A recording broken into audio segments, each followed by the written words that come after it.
গিরিশের মুখ থেকে এ কথা শুনে ঠাকুর রুদ্র মূর্তি ধারণ করে বললেন, তাও পারবি নে?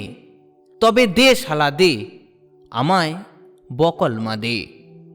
ঠাকুরের মুখ থেকে এমন কথা শুনে তাঁর শ্রীচরণে নিজেকে সঁপে দিয়ে গিরিশচন্দ্র বলে উঠলেন, হ্যাঁ হ্যাঁ, তবে তাই নাও ঠাকুর। আমার জ্ঞান নাও, বুদ্ধি নাও, ভালো নাও, মন্দ নাও, পাপ নাও, পুণ্য নাও, সব কিছু নিয়ে আমাকে শুধু তোমাকে দাও ঠাকুর, শুধু তোমাকে দাও। নমস্কার, জীবনপঞ্জি ইউটিউব চ্যানেলে আপনাদের স্বাগত জানাই। আজ আমি আপনাদের শোনাব গিরিশচন্দ্র ঘোষ ও ঠাকুর রামকৃষ্ণদেবের বিষয়ে অসাধারণ কিছু কথা। তাই সকলকে অনুরোধ করছি, ভিডিওটি শেষ পর্যন্ত দেখুন। আশা করি অবশ্যই ভালো লাগবে। তিনি অদ্ভুত এক মানুষ। অদ্ভুত সব চিন্তাও করতে পারতেন, তাও আবার খুব দ্রুত গতিতে। আবার পরক্ষণেই সেই সব কথা ভুলেও যেতেন। আর চিন্তাগুলো সবই মৌলিক হলেও ভুলে যাওয়ার দরুন সেগুলো আর কাজে লাগাতে পারছিলেন না। কি করা যায়? অনেক ভেবেচিন্তে একটা উপায় বের করা হলো। তিনি দেবেন্দ্রনাথ মজুমদারকে তাঁর সেক্রেটারি হিসাবে নিয়োগ করলেন। দেবেন্দ্রনাথবাবু সর্বদা 3টে পেন্সিল নিয়ে ওনার পিছনে ঘুরতেন। পরিস্থিতি এমন পর্যায়ে পৌঁছেছিল যে দোয়াতের কলমও ব্যবহার করতে পারতেন না তিনি, কারণ দোয়াতে কালি ভরা সময় সাপেক্ষ ব্যাপার। উনি যখন যা বলতেন তাই লিখে ফেলার চেষ্টা করতেন দেবেন্দ্রনাথবাবু। একবার কি হলো, তিনি কিছু একটা বললেন, কিন্তু দেবেন্দ্রনাথবাবু সেটা বুঝতে পারলেন না। ওনাকে জিজ্ঞাসা করায় খেলেন একটা কড়া ধমক, কারণ এতে তার চিন্তার ব্যাঘাত ঘটল। তাই তারপর থেকে দেবেন্দ্রনাথবাবু কিছু বুঝতে না পারলে সেখানে ডট বসিয়ে দিতেন, আর পরে ওনার কাছ থেকে জিজ্ঞাসা করে সেগুলি লিখে নিতেন। তাঁর অন্যতম শ্রেষ্ঠ নাটক বিল্বমঙ্গল লিখেছিলেন মাত্র 28 ঘন্টায়। সধবার একাদশীর জন্য 26টা গানও লিখেছিলেন মাত্র এক রাতের মধ্যে। লিখেছিলেন 40-এর কাছাকাছি নাটক এবং পরিচালনা করেছিলেন 80টির মতো নাটক। তিনি হলেন বিখ্যাত নট্যবর ও ঠাকুর শ্রী শ্রী রামকৃষ্ণদেবের বড় আদরের গিরিশচন্দ্র ঘোষ। একাধারে সঙ্গীতস্রষ্টা, কবি, নাট্যকার, উপন্যাসিক, নাট্য পরিচালক ও মঞ্চাভিনেতা গিরিশ ঘোষ 28শে ফেব্রুয়ারি 1844 সালে কলকাতার বাগবাজারে জন্মগ্রহণ করেন। বাংলা থিয়েটারের স্বর্ণযুগ মূলত তাঁরই অবদান। পিতা নীলকমল ঘোষ ছিলেন সওদাগরি অফিসের কর্মচারী। গিরিশচন্দ্র ছিলেন তাঁদের অষ্টম সন্তান। 11 বছর বয়সে গিরিশচন্দ্র তাঁর মাকে হারান এবং যখন পিতাকে হারান তখন তার বয়স মাত্র 14 বছর। তাই সংসারের হাল ধরেন বোন কৃষ্ণ কিশোরী। উচ্ছৃঙ্খল গিরিশচন্দ্রকে শোধরাতে ও সাংসারিক জীবনে ফিরিয়ে আনার জন্য 15 বছর বয়সেই তার বিয়ে দিয়ে দেন। ধরাবাঁধা পড়াশোনায় মন ছিল না গিরিশবাবুর, তাই ক্লাস 10-এ উঠে স্কুলে যাওয়া ছেড়ে দিলেন। তারপর বিয়ের যৌতুক বাবদ যে টাকাটা পেয়েছিলেন সেই টাকা দিয়ে তিনি ক্লাসিক ইংরাজি সাহিত্যের অনেক বই কিনে নিজেই পড়াশোনা শুরু করেন। গভীর মনোযোগ দিয়ে অধ্যয়ন করার ফলে খুব অল্প বয়সের মধ্যেই তিনি ইংরাজি ভাষা রপ্ত করে নেন এবং সাথে বায়রন ও শেক্সপিয়রের পাতার পর পাতা লেখাও কণ্ঠস্থ করে ফেলেন। ভালো ইংরেজি লিখতে পারার জন্য গিরিশবাবুর শ্বশুর একটা কেরানির চাকরি জোগাড় করে দিলেন। চাকরির সাথে সাথে চলতে থাকলো বিদেশি নাটক পড়া এবং অনুবাদ। দেখতে দেখতেই বাংলায় প্রথম অনুবাদ করে ফেলেন শেক্সপিয়রের ম্যাকবেথের সংলাপ।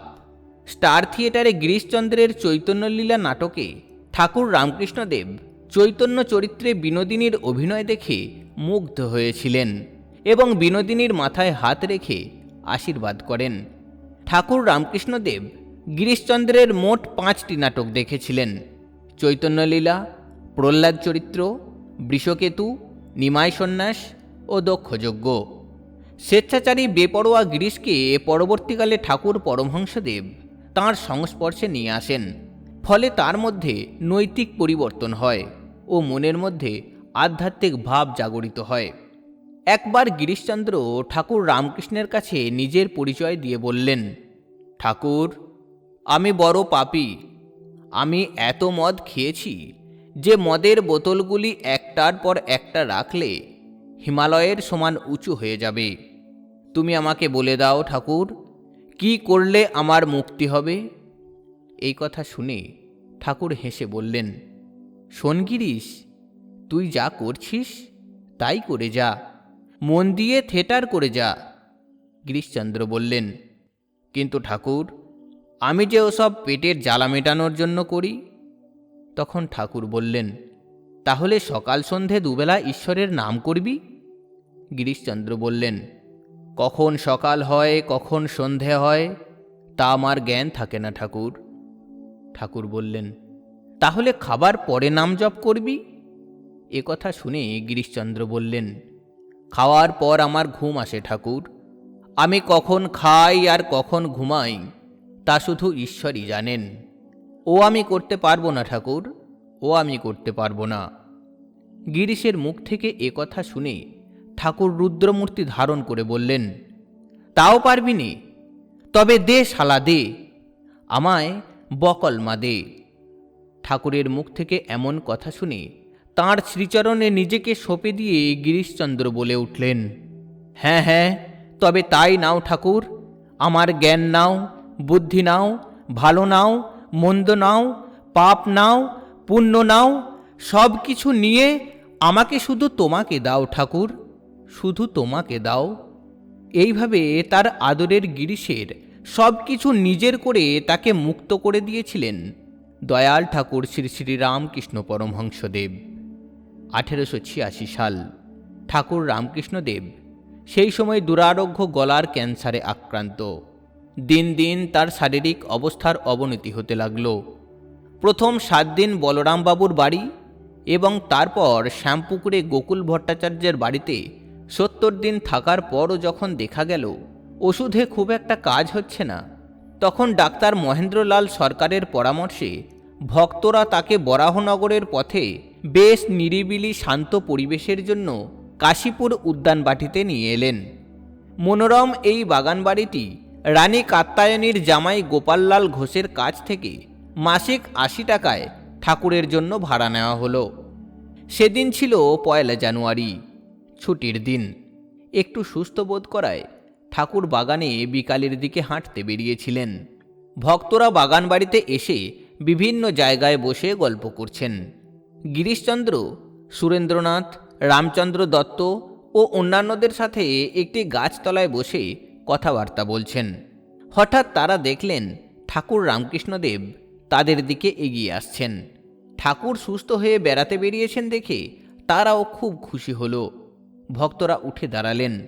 ঠাকুর সেই গাছতলায় এসে তার অনুগামী নাট্যকার গিরিশচন্দ্র ঘোষকে বললেন, গিরিশ, তুমি আমার সম্বন্ধে কী সব বলে বেড়াচ্ছ?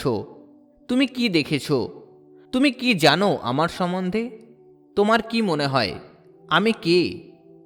গিরিশচন্দ্র তৎক্ষণাৎ নতজানু হয়ে ঊর্ধ্ব মুখে ঠাকুরকে বললেন, ঠাকুর, ব্যাস বাল্মীকি যার ইয়ত্তা করতে পারেনি, আমি তার বিষয়ে কি বলবো?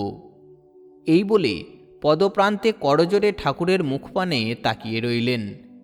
চারিদিকে ঠাকুরের নামে জয় জয় ধ্বনি উচ্চারিত হতে লাগল।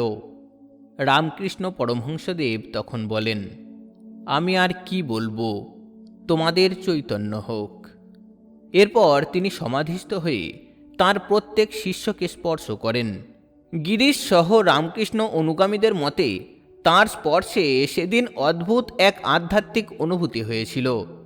সিরাজউদ্দৌলা, মীর কাসিম আর ছত্রপতি শিবাজি নাটক করে গিরিশচন্দ্র ইংরেজদের রোষানলে পড়েন। 1857 সালে সিপাহী বিদ্রোহের পথপ্রদর্শক লক্ষ্মীবাঈকে নিয়ে নাটক লেখা শুরু করলেও ব্রিটিশদের হুমকিতে তা শেষ করতে পারেননি গিরিশবাবু। সে সময় মেয়েদের চরিত্রে ছেলেরাই অভিনয় করত। গিরিশচন্দ্রই বাংলা নাটকে প্রথম মহিলাদের থিয়েটারে সুযোগ করে দেন। তিনি পতিতালয় থেকে মেয়েদের নিয়ে এসে তাদের শিখিয়ে পড়িয়ে নাটকে অভিনয় করার উপযুক্ত করে তোলেন। বিনোদিনী, তিনকড়ি, তারাসুন্দরী সহ অনেক প্রতিভাবান নটি তাঁরই হাতে গড়া।